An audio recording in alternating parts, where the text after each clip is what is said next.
하나님의 말씀 야고보서 4장 13절부터 마지막 17절까지 보도록 하겠습니다. 야고보서 4장 13절부터 17절까지입니다.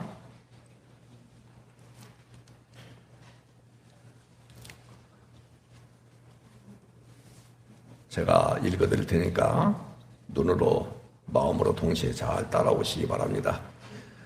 들으라, 너희 중에 말하기를 오늘이나 내일이나 우리가 어떤 도시에 가서 거기서 1년을 머물며 장사하여 이익을 벌이라 하는 자들아, 내일 일을 너희가 알지 못하는도다. 너희 생명이 무엇이냐? 너희는 잠깐 보이다가 없어지는 안개니라. 너희가 도리어 말하기를 주의 뜻이면 우리가 살기도 하고 이것이나 저것을 하리라 할 것이 거늘. 이제도 너희가 허탄한 자랑을 하니 그러한 자랑은 다 악한 것이라. 그러므로 사람이 선을 행할 줄 알고도 행하지 아니하면 죄인이라. 아멘.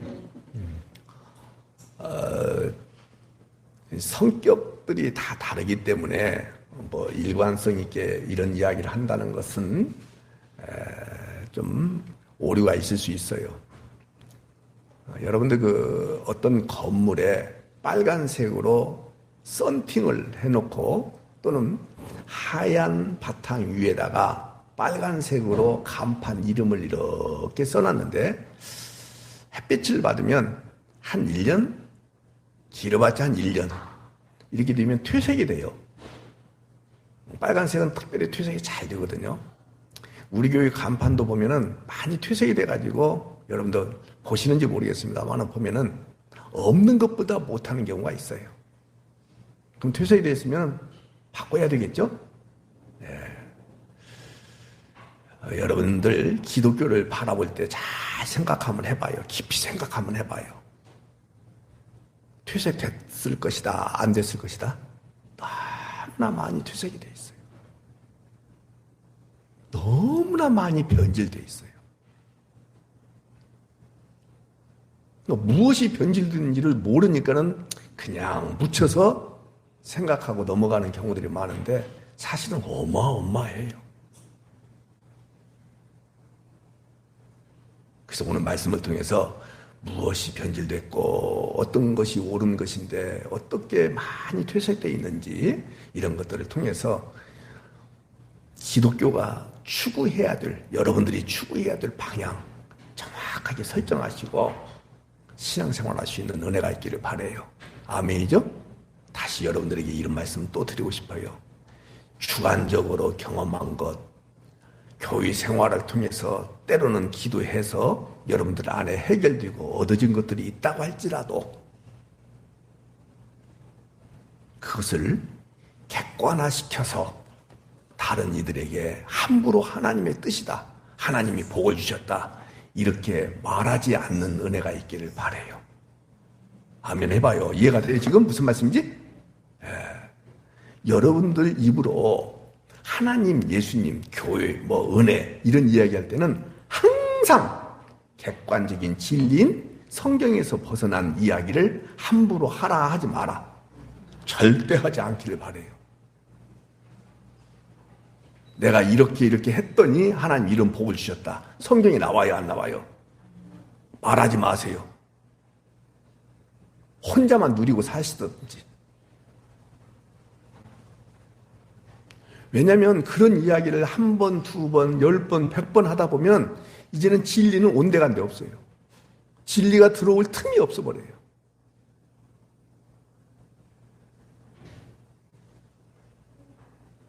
제가 어제도 어떤 이야기 듣고 오늘 또 어떤 이야기 듣고 제가 어제 밤 7시부터 9시까지 어느 교회 가서 강의할 때 담임 목사님이 계신데도 내가 그 얘기 했어요. 여러분들 진리를 모르면 목사가 여러분들 끌고 갈 것입니다. 내가 그랬어요. 근데 여러분들은 목사의 사람이 아닙니다. 여러분들은 하나님의 사람입니다. 진리를 알면 진리가 여러분들을 끌고 갈 것입니다. 듣기 싫었는지 조금 이따 나갔어요. 원래 잘 나가지만은 기억하시기를 바래요. 오늘 말씀이 여러분들 이제 이것이 기독교가 아니구나, 이런 것들을 추구하는 것이 기독교가 아니구나, 잘못 알고 있었네, 이것들이 전부 변질된 것이구만, 이것이 이렇게 왜곡됐구만, 이런 것들을 딱 잡고 절대로 어떤 문제가 있어도 그걸로 하나님 앞에 기도한다든지 접근한다든지 신앙 힘을 빌어가지고 그걸 해결받고 싶은 그런 욕구, 그것조차도 과감하게 다 물리치는 그 은혜가 있기를 다시 한번 소망합니다. 더 크게 하면 진짜죠? 그렇지 않으니까는 사람들이 다 땅의 것에 마음을 두니까는 저 돌나라 같은 것들이 생겨요. 돌나라 뭔지 알죠? 아니, 브라질에 몇백 명을 이주시켜가지고 거기서 집단으로 소위 생활하면서 그 사람이 교주가 34년생이라고 그래요. 그런데 뭐 여자들이 그 사람을 서방님 그런다고 하잖아요.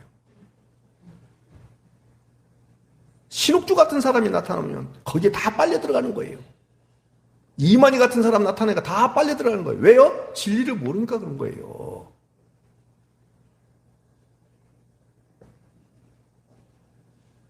자기 신랑을 놔두고, 그 사람이 옛날에 한 20 몇 년 전에 저기 원주에 엘리야 재단이라고 있어요. 그 사람들이었더라고요. 그래서 불법을 행하니까 잡으려고 했는데 며칠 전에 전세기를 빌려갖고 다 집단 이주해버린 거예요.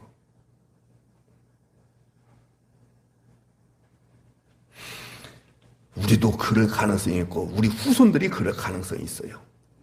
그래서 진리를 정확하게 알아야 되는 거예요. 한번 따라서 합시다. 진리를 알고 진리를 경험하고 해요. 진리를 누리고 진리를 전파하자. 거기에다가 진리에다가 예수님을 넣어도 되고 천국을 넣어도 되고 그런 거예요. 이미 하나님의 나라가 임했으니까. 한 번만 더 천국으로 해봅시다. 시작. 무엇을 알고 그 다음에 천국을, 벌써 또 목소리가 줄어드네. 다시 한번. 천국을 뭐하고, 천국 그 다음에 뭐하고, 천국을 그 다음에 뭐하고, 그 다음에 마지막 천국을, 그게 신앙생활인 거예요. 그것밖에 없어요. 제발 예수님 이용할 생각 하지 마요. 예수님한테 여러분들 뭘 부탁하려고 하지 마요. 이 땅에 몸을 입고 계셨으면 부탁해도 돼요.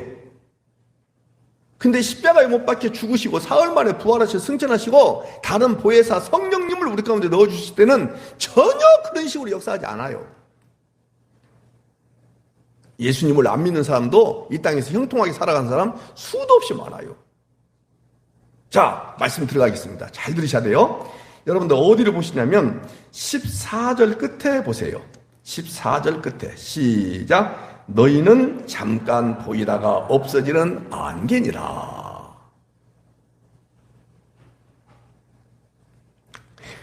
구원받은 사람은 자신이 어떤 사람인지를 알게 돼요. 그럼 어떤 사람이냐? 나는 하나님의 피조물이야. 근데 아담 범죄한 이래 모든 인류가 다 범죄한 것처럼 나는 죄인이야. 그래서 이 죄인이기 때문에 나는 심판받아 마땅한 자야. 이것을 아는 거예요, 구원받은 사람은. 그런데 우리에게는 소망이 있어. 어떻게 피조물이고 죄인이고 심판받아 마땅한 사람인데 소망이 있다는 거야? 주의 긍휼과 주의 자비가 십자가로 말미암아서 그대로 고스란히 내 안에 들어왔기 때문에 나는 주님의 생명을 받은 자이기 때문에 소망이 있어. 그래서 나는 구원받은 사람으로서 이제는 자랑할 거리가 하나 생겼다. 옛날 것은 다 뭐예요? 다시 말씀드릴게요. 옛날 것은 자랑할 것이 있었었죠? 그 자랑할 거 뭐였어요? 아까? 피조물, 죄인, 심판받아 마땅한 거. 그러니 이 땅에서 뭔가 잘 이루어졌다 할지라도 심판받아야 안 받아요? 받아요. 그러니까 그 자랑할 이유가 있어요, 없어요?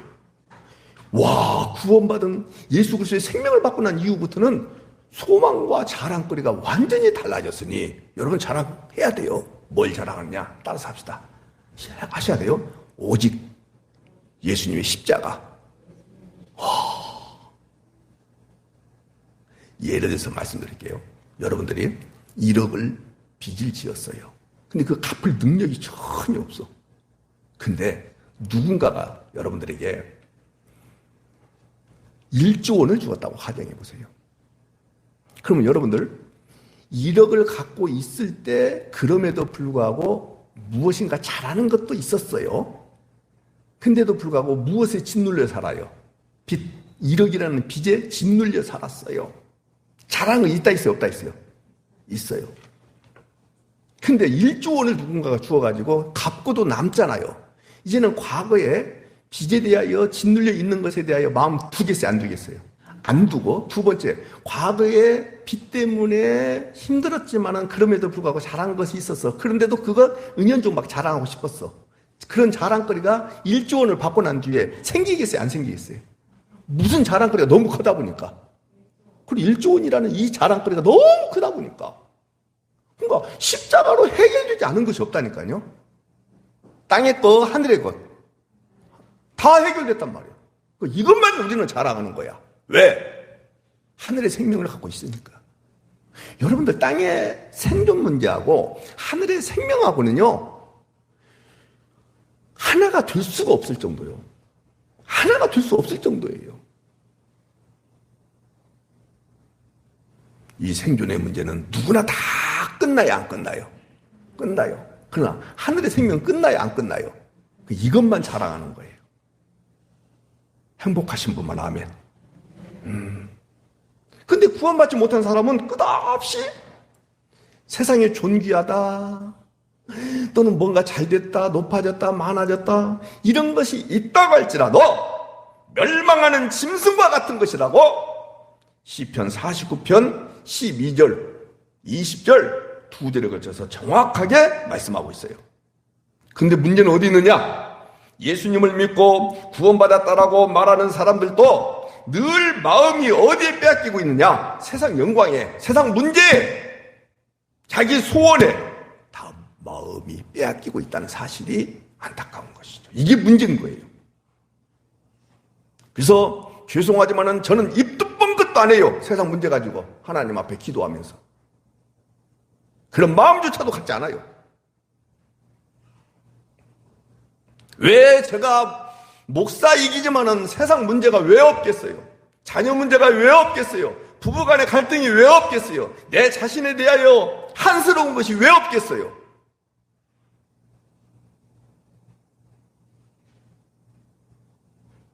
사회에 돌아가는 모습과 국가의 꼬라지와 이것도 지금 어디 심판받나? 이건 새끼 소리는 아니잖아.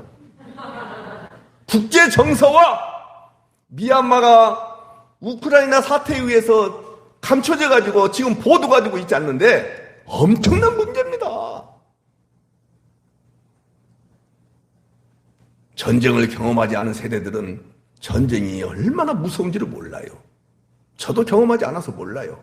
그러나 약자, 여자, 어린아이 타깃이래요. 이런 문제를 가지고 내가 하늘의 하나님 앞에 기도한다고요? 아니요. 더 문제가 많아질 거예요. 기도한다고 돼요? 전부 세상 영광. 분명히 세상은 불탄다고 했어요. 불에 풀어진다고 했어요.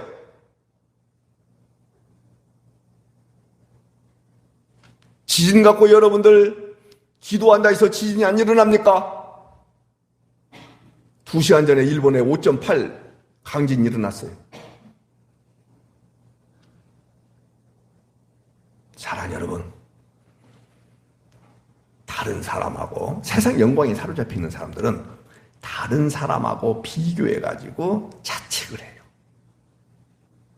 따라서 합시다. 나의 비교의 대상은 사람이 아니다.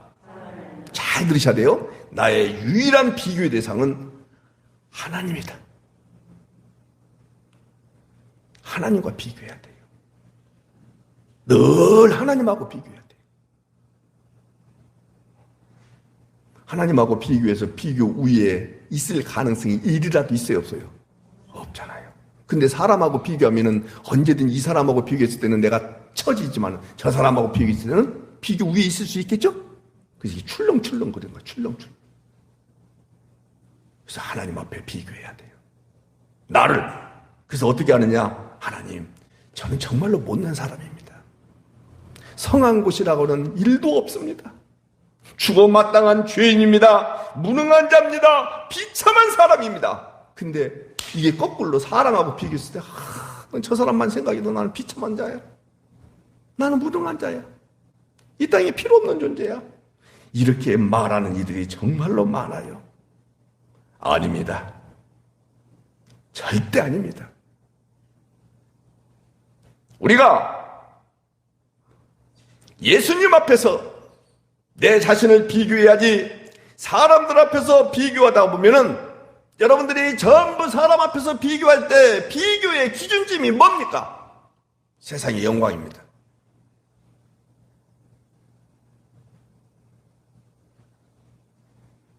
그러나 예수님 앞에서 비교하는 것은 죄 중에 잉태하고 죄악 가운데서 출생해서 나는 허물과 죄로 죽은 자입니다. 죄 권나간 나 곧 죄고 존재적 죄인이고 하늘의 하나님 앞에 눈꽃만치도 단 한 발자국도 갈 수 없는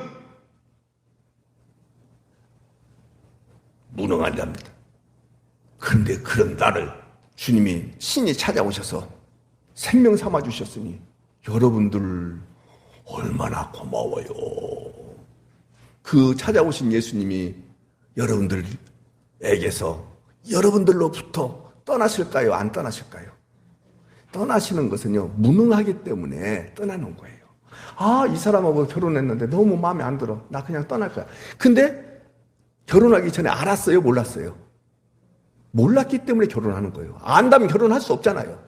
근데 하늘의 하나님은 여러분들이 옛날부터 지금 앞으로까지도 다 아셔요, 모르셔요? 그리고 남편의 버릇 못 고치잖아요. 아내의 그 습관 못 고치잖아요. 그러나 하늘의 하나님은 여러분들을 완벽하게 고치십니다.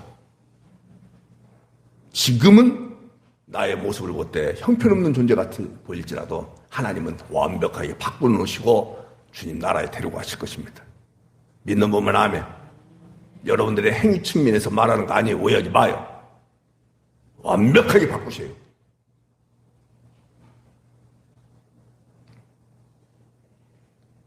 우리가 이 세상을 살아가면서 가장 괴로운 것은 뭡니까? 상대적 박탈감이에요. 절대적 박탈감이에요. 남과 비교해서 그러는 것이잖아요. 물론 남과 비교해서 우월감을 느낄 때도 왕왕 있겠지만은, 그러나 세상에는 워낙 뛰어난 사람들이 많기 때문에 현재에 만족하지 못하고 늘 불만을 느끼면서 자꾸만 더 나은 미래를 향하여 꿈꾸는 것이 인간입니다. 이렇게 당차고 야무진 생각을 품고 있을 때, 품지 말란 말 아니에요. 품고 있을 때 잘 들으셔야 돼요. 품고 있을 때 안 품는 사람 하나도 없잖아요. 자녀 교육시킬 때도 이렇게 당차고 야무진 마음을 가지고 미래에 잘 될 것이라는 확신을 가지고 하지 않겠습니까? 안 한 사람 하나도 없어요. 그럴 때 오늘 말씀이 딱 여러분들 가운데 와 닿아야 돼요. 잡아요. 그럴 때 당차고 야무진 꿈을 꾸는 거예요. 그럴 때 왜 그랬어요? 세상 영광이 사로잡혀 있어가지고 꿈꿀 때, 그때 13절 들어라. 너희 중에 말하기를 오늘이나 내일이나 우리가 어떤 도시에 가서 거기서 1년을 머물며 장사하여 이익을 보리라 하는 자들아, 내일 일을 너희가 정말로 모르는구나. 너희 생명이 무엇이냐? 시작. 너희는 잠깐 보이다가 없어지는 안개니라. 자, 그렇게 당차고 야무진 꿈을 가지고 계획을 세우고 막 투자하고 여기에 막 노력하고 애쓰고 이렇게 모습들이 다 내 안에 자리를 잡고 있을 때 여기 13절, 14절 두 절 말씀만 딱 여러분들 읽을 수 있는 기회가 주어졌다라고 가정합시다. 주의 성령의 은혜로 말미암아서 생각나고 이 말씀이 그런다고 가정합시다. 그러면 이 말씀이 디딤돌 같아요. 인생의 걸림돌이에요. 다시 한번. 이 말씀이 인생의 디딤돌이에요. 걸림돌이에요. 그래요. 그러니까 하나님의 말씀은요. 땅에 살고 있는 여러분들이 추구하고 있는 방향성에 대하여 항상 모든 말씀이 걸림돌이에요. 이 말씀을 밟고 내가 더 나아지고 그런 말씀은 단 한 말씀도 없어요. 근데 자기에게 유익되고 유리하고 그런 말씀만 쭉 빼가지고 써먹고 그런 데 있죠? 아니에요. 그 잘못 쓰니까 그러는 거예요. 전부 걸림돌이에요.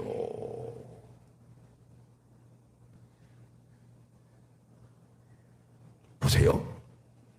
우리 교인들 가운데 제가 여러분들을 위해서 이런 희생을 하고 싶습니다.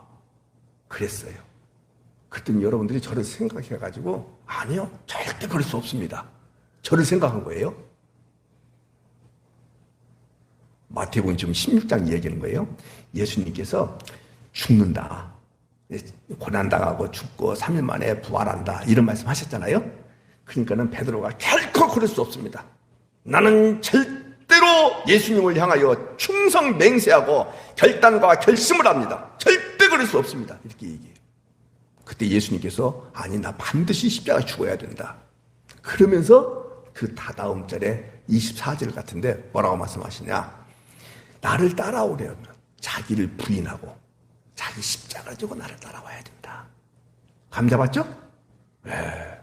여러분들 무슨 뜻이냐면 네 결단, 네 결심, 너 나를 향한 충성 맹세 그거 다 너로부터 나온 것이지 그거 부인해야 돼. 근데 결국은 그렇게 했어요. 베드로가 그렇게 못했어요? 못했잖아요. 절대로 인간의 헌신은요 하나님이 받으신다 안 받으신다? 안 받으시는 거예요. 그러니까 베드로 입장에서는 예수님 재수 있는 존재예요? 재수 없는 존재예요? 그래요. 와 네가 나를 위해서 그래 알았다. 내가 그러면 포기하마. 이렇게 하면은 우리 정서에 딱 맞잖아요. 모든 성경이 전부 다 우리 정서하고는 안 맞아요. 전혀 우리 인생에 디딤돌이 하나도 없어요. 스데반이 죽음 앞에서 하나님이 그거 보셨다 했어요? 안 보셨다 했어요? 성경이 나오잖아요. 보셨다고. 그런데 보셨으면 풀어줘야 돼요? 안 풀어줘야 돼요? 우리 정서에 맞으려면 디딤돌이에요? 예수님이? 아니에요. 어떤 것도 디딤돌이 없어요. 그리고 목사님 성경에 보면은 이런 병도 고치고 귀신도 내어쫓고 여러 가지 일들이 있지 않습니까? 그런 것들은 뭡니까? 구약 성경에 다른 분들한테 이야기할 때 그렇게 얘기하셔야 돼요. 구약 성경에 메시아가 오시면은 이런 일을 할 것이다 라고 예언된 부분들이 여러 곳이 있어요. 그 예언을 성취하기 위해서 했을 뿐이에요. 그 자체가 목적이 아니다. 그것이 목적이었다 한다면 마태복음 4장 끝에 여러 질병들을 고치시오. 그랬더니 수많은 무리들이 따릅니다. 그때 예수님께서 어떻게 하십니까? 산으로 올라가 버려요. 그때 제자들만 따라와요. 거기서 산상수훈을 이야기하시는 거예요. 더 이야기할까요? 요한복음 6장에서 오병이의 기적을 행사하십니다. 그때 사람들이 와 몰려들어가지고 예수님을 임금 삼으려고 합니다. 그때 예수님께서 어디 가셔요? 또 산으로 가버려요. 그 사람 따라요 안 따라요? 안 따라요. 그것이 인간들에게 원하는 바고 인간들이 추구하는 바다. 나는 그것을 위해서 온 존재가 아니라 나는 십자가에 못 박혀 죽고 너희 죄를 끌어안고 너희 이름표를 달고 너를 대신해서 나는 죽어야 된다. 그래야 온 인류가 그리스도 안에 있는 하나님의 사람들이, 하나님께서 창세전에 선택한 사람들이 구원받는 길은 내가 십자가에 죽는 길이다. 그러면서 마지막에 다 이뤘다라고 말씀하시지 않습니까? 그게 인생의 발을 딛고 있는 땅에 여러분들의 문제에 뭔 도움이 돼요? 십자가가 하나도 도움 안 돼요.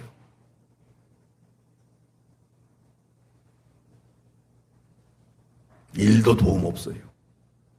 여러분들 믿음은 뭐 은혜도 그렇고 성령도 그렇고 다 똑같아요. 그냥 이런 것들은 땅의 문제 것하고 연동돼 있다, 관련이 있다, 관계가 있다, 전혀 없다. 그래요.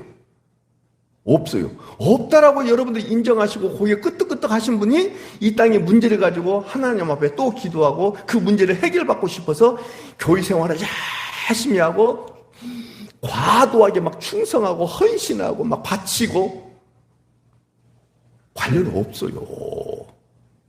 관련 없다니까요. 여러분들이 이룬 한 장 헌금 안 해도 아무렇지도 않아요.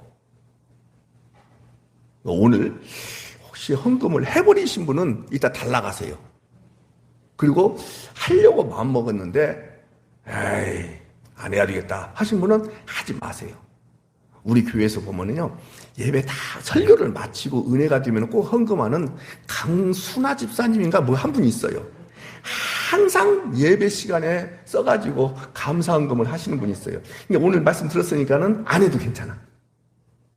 오늘 얼마 갖고 왔냐? 그거? 그만큼? 하지 마, 그래요. 그리고 이따가 밥 사줘. 옳지. 하지 마, 뭐로 해.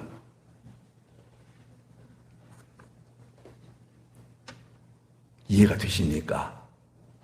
저도 여러분들 다시 한번 말씀드리는데 여기에 마음 두지 마세요. 자, 말이 엉뚱한 데로 많이 갔어요. 다시 말씀드립니다. 이 말씀을. 그러니까는 정말로 인생에 걸림돌이 된다. 그러면서 13절을 보니까 들으라 그랬죠. 왜 들으라 하냐면 이 말씀을 듣기를 좋아하기 때문에 들으라 하겠어요? 듣기를 싫어하기 때문에 들으라 하겠어요? 그러면요 다 싫어해요. 여기 보니까 지금 돈 벌려고 애를 쓰고 있다 그 말씀이잖아요. 근데 거기다 대고 주님이 뭐라고 말씀하세요? 너 진짜 내 일 알지 못하는구나. 인생 안개 임마 후름 없어져. 지금 이렇게 얘기하고 있죠. 근데 듣고 싶겠어요? 안 듣고 싶겠어요? 그래서 들어라! 이 얘기하는 거예요. 꼭 들어라! 그 얘기하는 거예요. 사랑 여러분, 누구나 다 계획을 세웁니다. 그런데 앞을 아니까 계획을 일을 하겠어요? 모르니까 일을 열심히 하겠어요? 모르니까 하는 거예요. 그렇다면 그 알지 못하는 것이 무엇이냐 하면은 그거예요. 너희 생명이 무엇이냐. 이걸 모른다 이 말이에요. 너희는 잠깐 보이다가 없어지는 안개거든. 이걸 안다 모른다? 모른다. 이게 인간의 실상인데 모른다. 모른다. 그 얘기는 거예요. 사실 아는 사람 없어요. 그리 많지 않아요. 그래서 보세요. 다시 성경을 정확하게 보게요. 이 말씀에 들으라 너희 중에 말하기를 그랬죠. 그러면 이 너희가 누구냐 이 부분을 잡아야 되겠죠. 우리는 쉽게 이렇게 얘기해버려요. 이 시대를 살고 있는 그리스도인들 이렇게 말하면 이건 2차 청중이에요. 적용하는 것이고 1차 청중은 누구냐 여기에 너희가 누구냐 이 부분을 잡으면 엄청난 은혜가 되죠. 1장 1절로 가요. 얼른 야고보서 1장 1절 거기가 너희 잘 나와 있어요. 1장 1절 크게 읽어요. 시작. 하나님과 주 예수 그리스도의 종 야고보는 흩어져 있는 12지파에게 문안한다. 그러면 1차 청중이 누구라는 거예요? 그렇지. 아니 그렇게 하지 말고 그렇지. 흩어져 있는 12지파 알겠죠? 왜 이 사람들이 흩어졌어요? 핍박 때문에. 핍박 때문에 흩어진 거예요. 그리고 옛날부터 여러 지역에 유대인 공동체가 있었어요. 근데 왜 이렇게 흩어져 있었냐면 복음을 받아들여서 예수님을 믿게 된 자들이 핍박이 오니까는 여러 군데 흩어져 있었다 이 말이에요. 근데 이렇게 이 사람들은 흩어져서 누구를 믿고 있었는데, 예수님을 믿고 있었는데, 여기가 가장 중요해요. 예수님을 믿고 있었는데 이들이 예수님을 믿는 것은 믿는 것이고, 우리 한국교회하고 똑같아요. 믿는 것은 믿는 것이고, 뭐에 대해서 지금 생각하고 있어요? 네? 그렇지. 어떻게 하면 장사를 잘해서 이익을 남길까? 여기에 사로잡혀 있는 거예요. 누구는 믿는다 하는데, 예수님을 믿는다 하는데, 그들의 추구하는 방향성이나 목적지는 어디예요? 어떻게 해서 장사를 어떻게 해서 이익을 많이 남길까? 여기에 사로잡혀 있었다 그 말이에요. 여러분들, 유대인들은 옛날이나 지금이나 그들이 가는 곳마다 제일 잘하는 일이 뭔지 아십니까? 장사하는 거예요. 저 화교들하고 유대인들은요, 장사의 명수들입니다. 그래서 주변 사람들한테 되게 미움을 받아요. 그러나 그들의 경제력은 무시할 수가 없거든요. 그래서 이런 말 있잖아요. 세계 경제를 움직이는 것이 미국이라며, 미국 경제를 움직이는 자들은 유대인이다.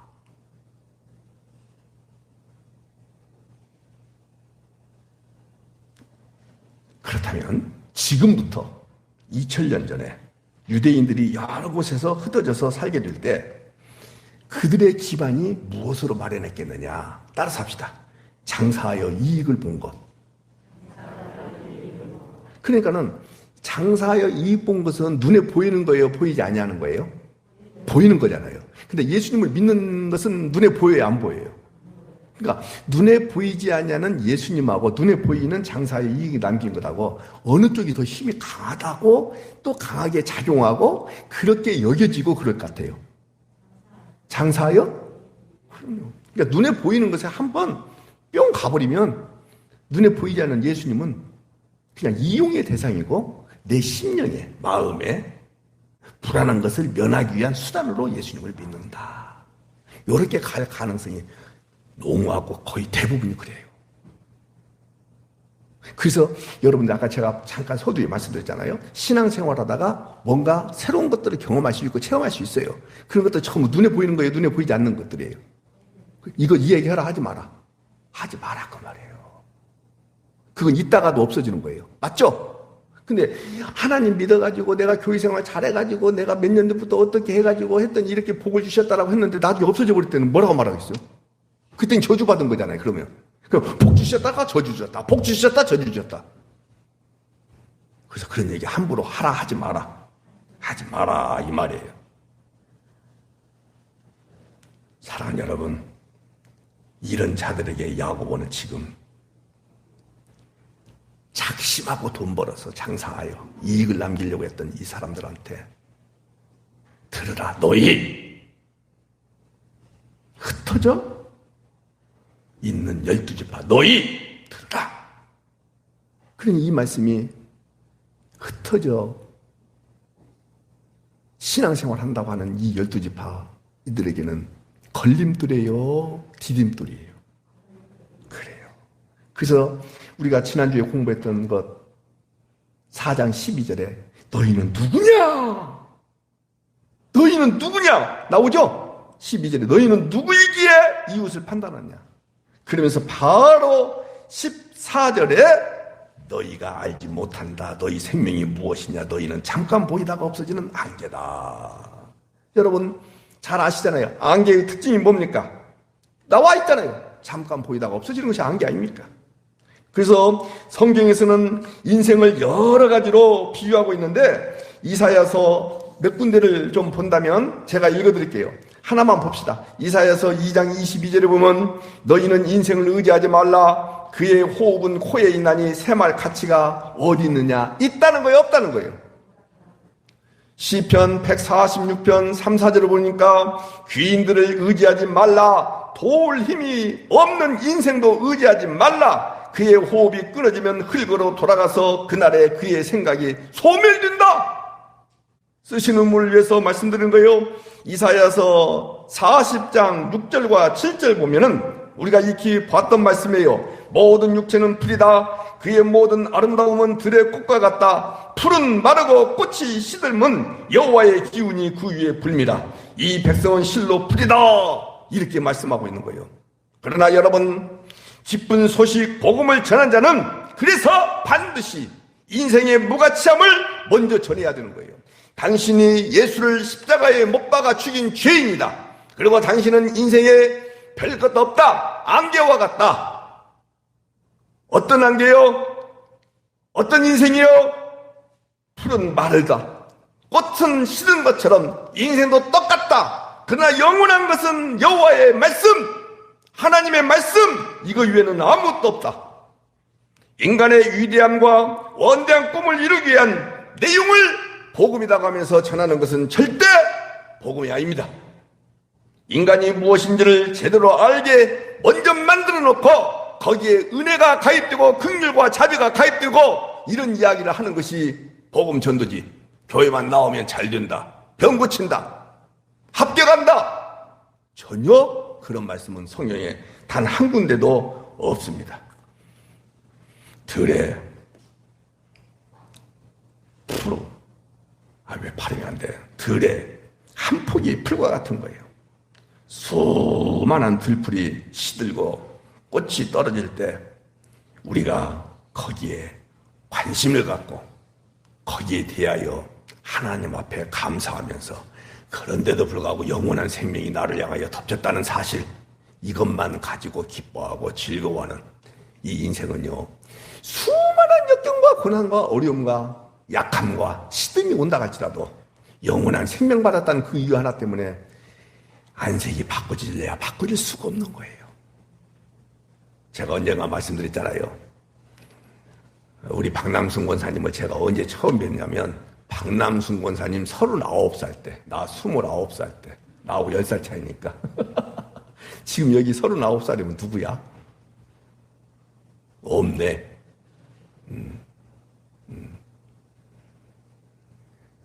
우리 소연이 하나자매보다도 지금 한 2살 정도 더 드셨을 때 봤어요. 얼굴이 팽팽했겠어요? 안 팽팽했겠어요? 그때는 내가 접근할 수가 없었어요. 무서워가지고. 권사님 나한테 무섭게 했다니까, 진짜. 무섭더라고. 내가 예배 인도하는데도 불구하고 제 양반 얼굴을 못 보겠어. 워낙 이뻐버리니까. 39살이면 얼마나 이뻐. 근데 지금은 안 보고 싶어. 무슨 뜻인지 아시겠죠? 네, 다 그래요. 안 그럴 사람 하나도 없어요.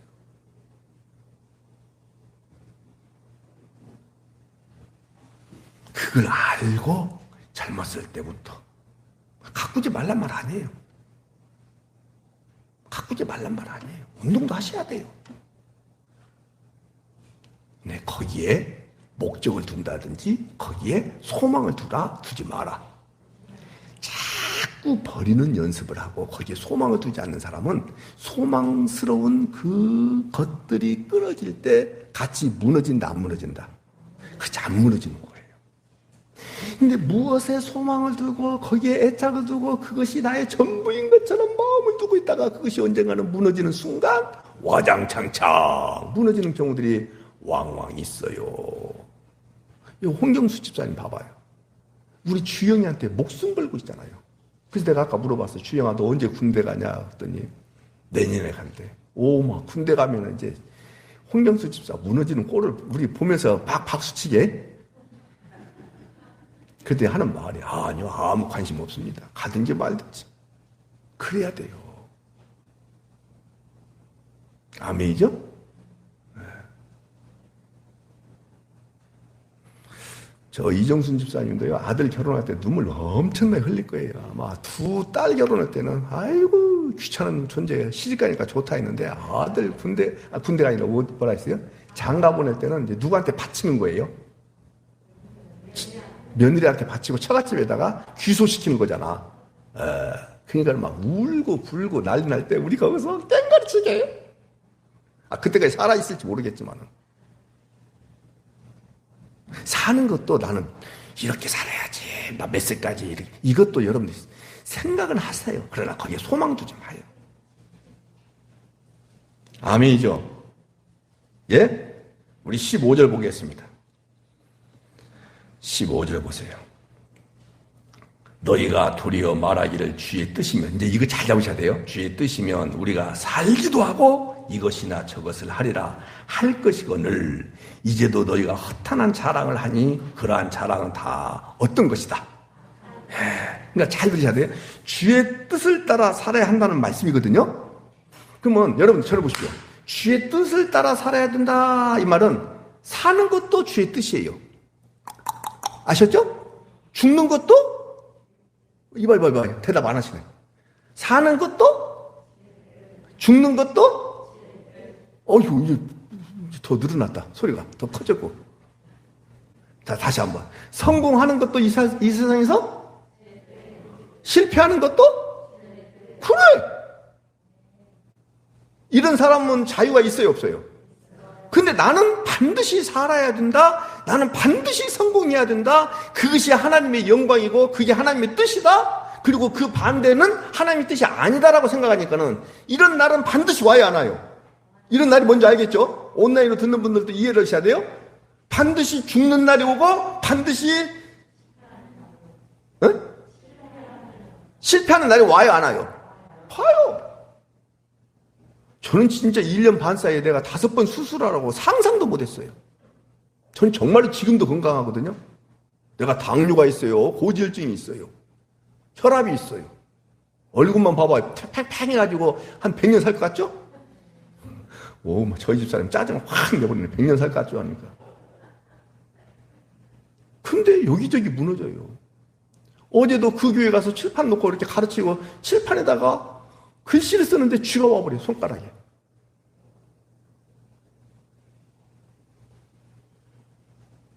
소망 안 두는 거예요.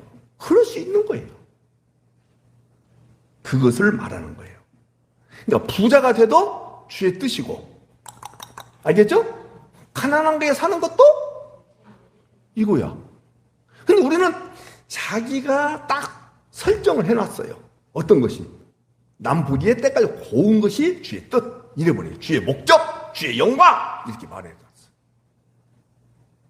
그래서 사람들끼리 이야기할 때 보면은 하나님의 뜻이고 하나님이 영광을 받으시고 하나님이 축복해 주셨다고 얘기하는 것들은 전부 다 어느 거예요?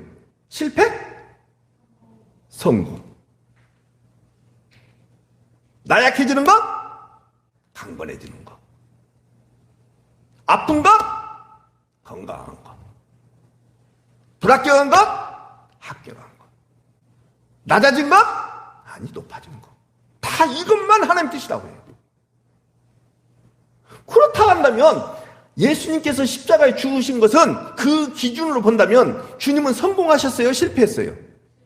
주님의 영광이에요? 주님의 저주거리예요? 저주거리잖아요. 근데 뭐라고 말해서 성경에? 예수님께서 뭐라고 말씀하세요? 내가 이제 영광을 받을 때가 왔다. 그렇게 말씀하시죠? 그 영광을 받을 때가 뭐예요? 십자가에 죽는 것은 십자가 영광인 거예요. 이 봐요. 기독교는 이렇게 완전히 반대 방향이야. 다시 디딤돌이에요? 걸림돌이에요? 전부 걸림돌이에요. 전부. 단 하나도 디딤돌이라고 생각되는 것이 원래가 없어요. 왜곡돼서 그런 거예요. 변질돼서 그런 거예요. 퇴색돼서 그러는 거예요. 잡을 수 있겠죠? 사랑하는 여러분,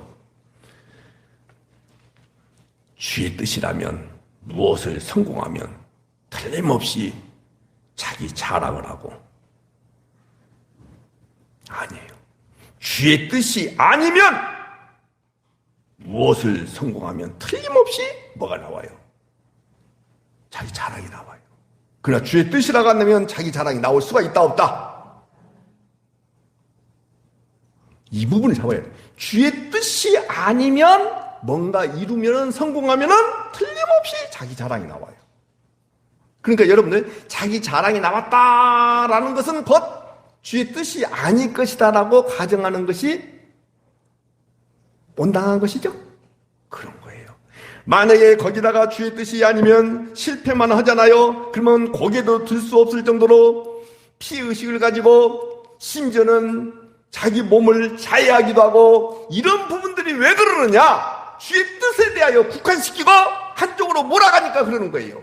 사랑하는 여러분, 죽는 것도 하나님의 뜻이고요, 사는 것도 하나님 뜻이에요. 다시 성경 봐봐요. 15절에 너희가 도리어 말하기를 주의 뜻이면 우리가 살기도 하고 이것이나 저것을 하리라. 이것과 저것이 뭔지 알겠죠? 어떤 것도 다 받아들일 수 있는 것, 이것이 주의 뜻인 거예요. 이제 무슨 말씀인지 아시겠죠? 왜곡시키지 마요. 변질 퇴색시키지 마요. 여러분들이 기준이 되어서 주님의 영광, 주님의 뜻, 주님의 축복을 국한시켜가지고 내게 도움이 되는 것은 전부 주의 영광이고 뜻이고 하나님의 계획이고, 내가 실패하고 낮아진 단계에 가기만 하면은 말도 못하고 내가 이렇게 살아서 어쩌다고요? 나 이 낮은 단계의 삶을 통해서요, 절호의 기회가 왔으니 그게 뭔지 아십니까? 나를 부인할 수 있다는 것이. 나한테는 아무런 가능성이 없구나.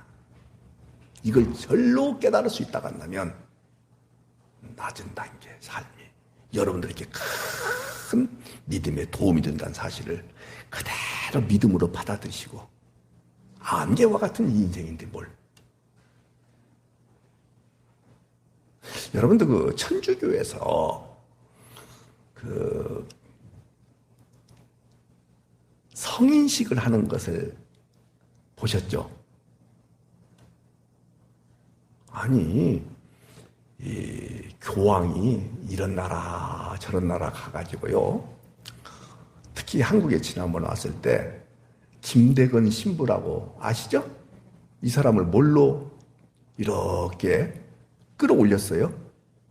성인식을 해줘요. 거룩한 사람이다 이 말이에요. 세인트다 이 말이에요. 그럼 사람들은 죽은 지 오래됐잖아요. 근데도 불구하고 이렇게 올려줘요. 그러면은 천주교인들은 거기에 인생의 목적을 두어요. 나도 그 반열에 올라가고 싶다. 그래서 이 땅에서 막 화도하게 선하게 살고 화도하게 공로를 선을 막 이렇게 하려고 하는 거예요. 다 그 행위를 유발시키기 위한 하나의 수단인 거예요. 김대건 신부든지 뭐든지 뭘 해봐, 그 무슨 소용이 있어요? 아무 소용없어요. 내가 주님의 백성으로서 주님과 함께 천국에서 영원히 복락을 누리고 있다는 것, 여러분들 주님 나라에는 상급이 있고 차등이 있고 차별이 있고 그런다 있어요? 없다 있어요? 괜찮아요. 괜찮아요. 아무렇지도 않아요. 과도한 욕심을 부리지 않는 은혜가 있기를 바라요. 아멘이죠? 제발 그러시기 아니요. 자, 그 다음에 얼른 가야 돼요. 16절 보세요. 16절 빨리 끝낼게요. 같이 읽어요. 시작. 이제도 너희가 허탄한 자랑을 하니 그러한 자랑은 다 악한 것이라. 여러분, 문제는 근데 어디 있어요? 교회에서 하나님의 뜻이다, 하나님의 일이라고 말하면서 여러 가지 일들을 벌이고 있는 중에 과연 인생의 자랑거리가 거기에 있던가요, 없던가요? 이게 문제인 거예요. 세상에서 믿지 않냐는 사람들도 좋아하고 세상에서 믿지 않냐는 사람들도 호감 가진 그런 내용들이라면 교회도 그대로 끌어와가지고 그것을 인생의 자랑거리로 여기고 있다고 한다면 따라서 합시다. 허탄한 것을 자랑하는 것이기 때문에 16절 나오죠? 그러한 자랑은 다 뭐한 것이다? 악한 것이다. 알겠죠? 사랑하는 여러분, 저를 보셔야 돼요. 하나님의 뜻이 아닌 것들은 전부 악한 거예요. 그렇다면 정리를 해야 되겠죠? 하나님의 뜻이 뭐냐? 성경 모두가 다 하나님의 뜻을 계시한 거예요. 그러나 명시적으로 탁탁탁탁 나와 있는 부분들이 있기 때문에 그 말씀만 제가 읽어드릴게요. 요한복음 6장 40절. 내 아버지의 뜻은 예수님께서 친히 말씀하신 거예요. 요한복음 6장 40절. 아들을 보고 예수님을 보고 예수님을 믿는 자마다 영생을 얻는 것. 마지막 날에 내가 다시 이를 살리는 것. 이것만이 하나님의 뜻이다. 그 얘기하는 거예요. 이제 이해가 되시죠? 다시 한번 보세요. 예수님이 스스로 그렇게 말씀하시는 거예요. 아버지의 뜻이 뭔 줄 아니? 나를 믿는 거예요. 나를 보고. 그 내 안에서 영생을 누리는 거. 그것이 아버지의 뜻이야. 이렇게 말씀하시는 거예요. 근데 우리는 아까도 얘기한 대로 내게 도움이 되면 금방 하나님의 뜻 이렇게 이야기하는 거예요. 그런 거 있다 없다? 더 크게 있다 없다? 그리고 명시적으로 되어 있는 것이 뭐냐? 항상 기뻐하라, 쉬지 말고 기도하라, 범사에 감사하라. 이것이 그리스도 예수 안에서 너희를 향하신 하나님의 뜻이니라. 이렇게 말씀하고 있어요. 사랑하는 여러분, 무엇이 하나님의 뜻입니까? 다시 얘기합시다. 밑에 것이요, 위에 것이에요. 영원한 거예요, 일시적인 거예요. 절대적인 거예요, 상대적인 거예요. 근본적인 거예요, 부분적인 거예요. 이것만 하나님의 뜻이다 이 말이에요. 근데 우리가 추구하고 우리의 방향성이 전부 어디가 있습니까? 일시적인 것, 상대적인 것, 부분적인 것. 위의 것이 아니라 하늘의 뜻이 아니라 땅의 뜻. 이것 갖고 하나님의 뜻, 하나님의 일 함부로 이야기하는 그런 우를 범하지 말라 이 말이에요. 하나님이 저를 죽이시고 저를 통해서 하나님이 택한 믿음의 백성들이 저의 장례식을 보고 저의 죽음을 처리하는 그런 과정을 보고 우리 교회의 그 모습을 보고 제 아내와 제 가족들의 그 모습을 보고 얼마든지 주께로 돌아올 수 있다고 한다면 하나님이 저를 도구로 쓰실 수 있다 없다? 근데 이것을 꼭 다른 사람들이 그렇게 도구로 쓰인 것에 대하여는 하나님 뜻이라고 자기가 그런 뜻 도구로 사용되는 것에 대하여는 주님 방향을 잘못 드셨네요.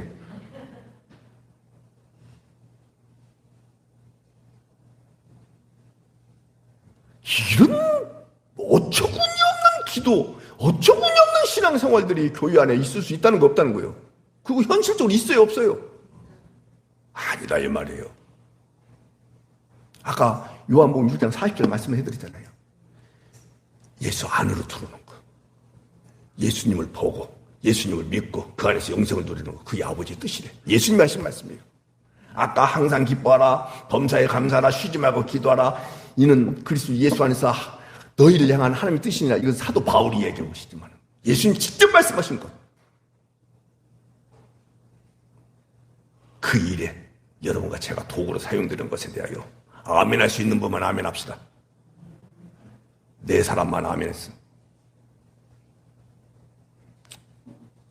정말로 한심해요. 정말로. 정리하겠습니다. 그렇다면 예수님을 믿는 믿음의 사람들의 자랑거리는 뭐냐? 십자가 위에는 그 어떤 것도 자랑하지 않겠습니다. 이 고백이 나와야 돼요. 여러분들 사람마다 다 다양하죠. 근데 여기서 돈으로, 명예로, 권력으로, 뭐 합격으로, 아까 돈 얘기했어요? 돈으로 이런 것으로 자랑하고 이렇게 한다면 이 교회 안에 그리스도 예수님 안에 하나가 되어 있는 믿음의 형제들끼리도 유화감이 조성되겠어요? 안 되겠어요? 근데 오로지 여기서부터 저기까지 전부 다 자랑하는데 예수 십자가만 자랑한다며요. 아름다워요? 아름답지 않아요? 아름답죠? 이게 바울의 삶의 태도였습니다. 늘 주의 뜻을 앞세웠습니다. 주의 뜻이면 가겠습니다. 주의 뜻이면 돌아오겠습니다. 주의 뜻이면 그만두겠습니다. 주의 뜻이면 더 가겠습니다. 주의 뜻이라면 뭐든지 사람들의 시선 관심 없습니다. 사람들이 나를 어떻게 보는 것 관심 없습니다. 주의 뜻이면 주의 뜻이면. 바울은 자신의 원대한 계획, 비전 이런 거 일절 품은 것이 없었습니다. 주께서 시키는 대로만 했어요. 그렇기 때문에 자기 자랑이 하나도 없고 오로지 주님의 뜻이 나를 향하여 펼쳐지는 그것만 놓고 자랑을 했던 것입니다. 사랑하는 여러분, 17절만 봅니다. 그러므로 사람이 잘 들으셔야 돼요. 선을 행할 줄 알고도 행하지 아니하면 죄니라. 여기서 말하는 선이 뭔지 아십니까? 주의 뜻을 선이라고 하는 거예요. 거기 나오죠. 15절에 주의 뜻이면 그렇게 나와 있죠. 그러면서 뭐라 나와요? 우리가 살기도 하고 이것 저것 하겠다. 그것이 주의 뜻이죠. 그렇다면 그러므로 사람이 선을 행할 줄 알고도 주의 뜻이 무엇인지 알고 행할 줄 알고도 아니 나는 사람의 시선, 사람의 영광이 그립습니다. 그리고 나는 이 땅에서 편안하게 살아야 됩니다. 나는 그리고 이 땅에서 행복하게 살아야 됩니다. 누가 행복하게 살지 말라 했어요? 사도 바울이 얼마나 행복했으면 나를 본받아라. 내가 얼마나 즐거운 줄 아냐? 즐거워하라. 내가 얼마나 감사한 줄 아냐? 감사하라. 돈 때문에 돈 가지고 행복한 것이 행복이 아니라 예수님의 그 은혜가 덮쳐서 하늘의 영광이 나를 덮쳐서 그 영광이 사로잡혀서 살아가는 것이 행복 아니냐? 기독교인들아, 흩어져 살고 있는 12지파들아, 돈 하지 말고 이 얘기하고 있는 거예요. 왜? 안개거든. 풀은 없어지거든. 들에 풀 봤지? 예. 시들이든 안 시들든 시들어요. 근데 영원한 것은 무엇이든 하나님의 말씀이에요. 말은 잘한다.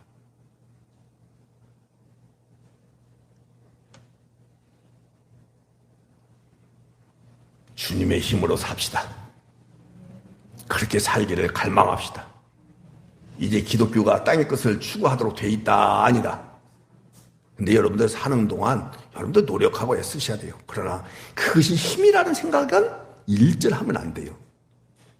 알겠죠? 그것이 나의 소망이라는 생각 일절하면 안 돼요. 그것이 나의 영원한 것처럼 붙잡지 마시라 그 말이에요. 딱 붙잡았는데 전도서 2장에 보면은 바람을 잡는 것 같다. 여러분 바람 잡아봤자 잡혀요 안 잡혀요? 정확하게 그렇게 표현하고 있어요. 바람을 잡는 것 같다. 즐기세요. 괜찮아요. 그러나 그 영원한 거 아니다 이 말이에요. 힘 아니다 이 말이에요. 생명 아니다 이 말이야. 육체를 가지고 땅을 딛고 살아가는 동안 있을 수 있는 일들이에요. 그게. 그러나 그것이 힘이다, 소망이다, 생명이다, 영원하다, 반대다. 그거 붙잡지 마라 이 말이에요. 교계에서 교권 붙잡고 있다 해서 그게 영원한 줄 아시죠? 아니에요. 대통령직은 5년이지만은 어떤 유튜브에서 그 말 나오더라고요.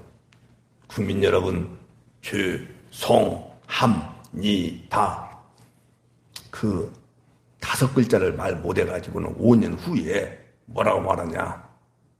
5년 후에 국민 여러분 저를 용서해 주십시오. 이 말도 뭐 안 나온대 이제. 그 말도 못 꺼낸대 이제. 그때부터는 수사받는데 5년 후에 아무것도 아니에요. 그렇게 갈지 안 갈지는 모르겠습니다만 국민들만 엄청나게 힘들게 만들어 놓고 거기에 대해서 본인이 대가집을 받는 거예요. 돈도 권력도 전부 나를 위해서 사용할 때는, 사유화할 때는, 심지어는 여러분들이 갖고 있는 믿음조차도 사유화할 때는 여러분 인생이 훗날이 괴롭습니다. 아무것도 없습니다. 적신으로 왔어요. 핏덩어리로 왔다 이 말이에요. 그대로 가는 거예요. 맞죠? 힘상 살지 않기를 바란다. 자식도 나의 힘이요. 이다 아니다. 돈도 나의 힘이다. 이다 아니다.